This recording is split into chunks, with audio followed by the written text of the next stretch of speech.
Hello everybody, my name is Jordan the Wolf, and I'm proud to be back for the 14th installment of What If Krillin Got the Buff Form.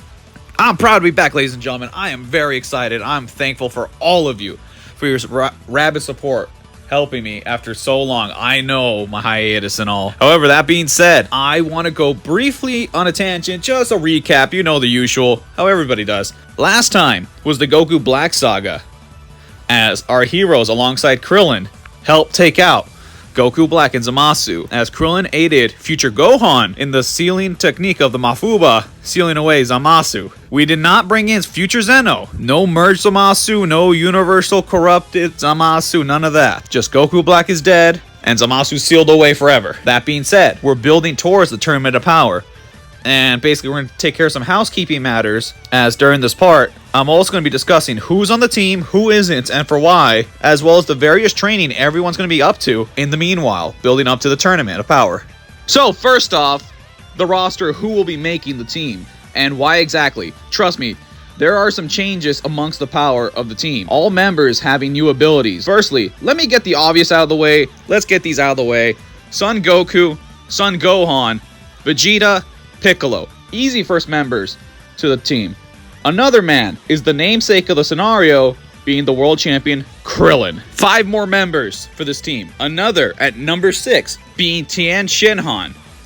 Numbers 7 and 8 being the androids 17 and 18.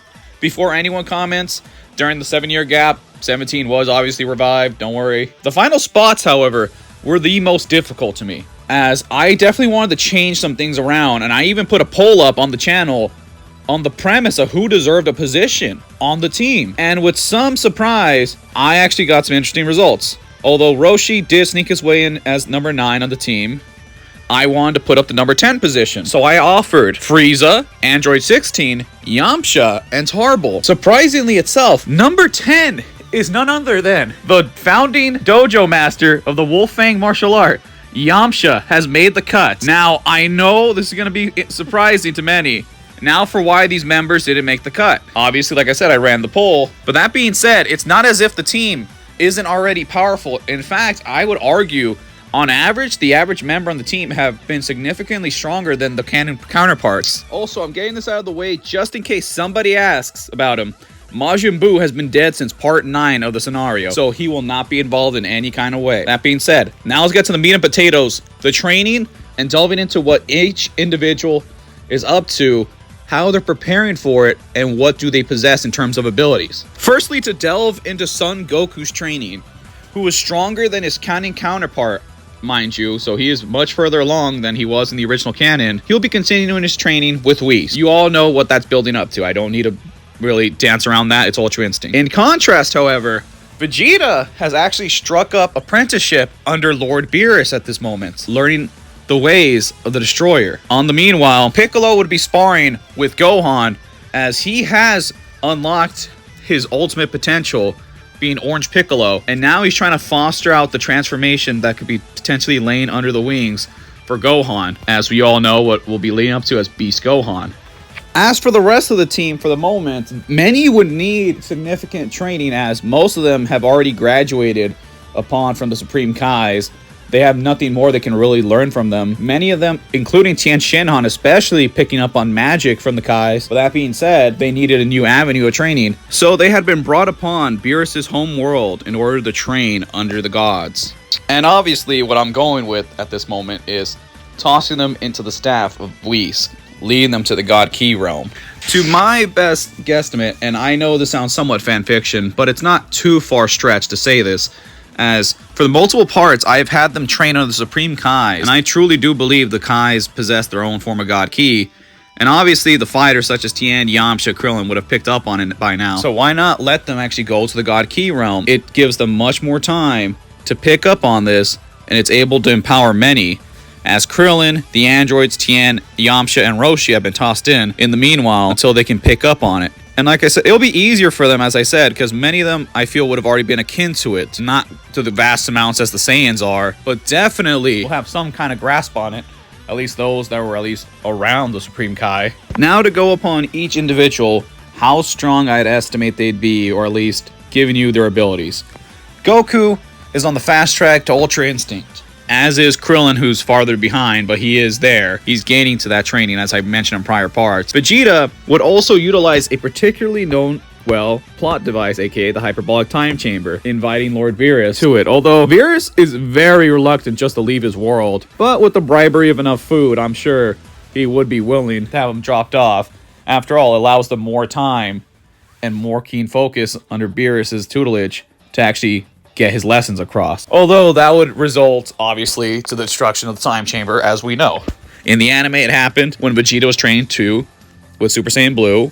It would likely happen under Beerus and Vegeta training much faster, but they'd still get some training done. The human warriors alongside the androids would eventually vacate the staff after some time, although it would be more time than obviously the Saiyans would have.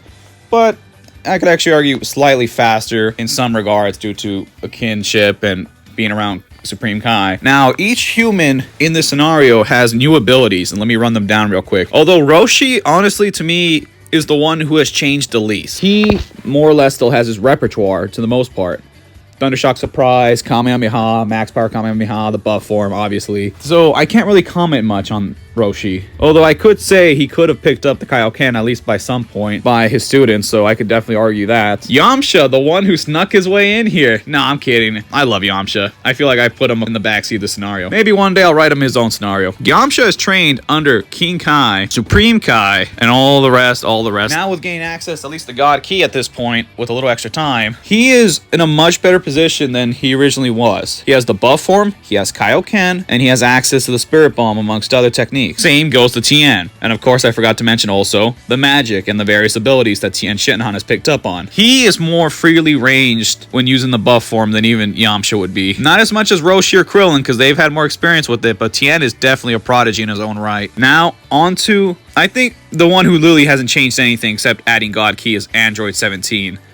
Because somehow in the original anime and canon, he was already Super Saiyan Blue level just by fighting poachers and stuff, so we just made him a little bit stronger. Oh, and how could I forget also mentioning the humans have access to the ultimate form?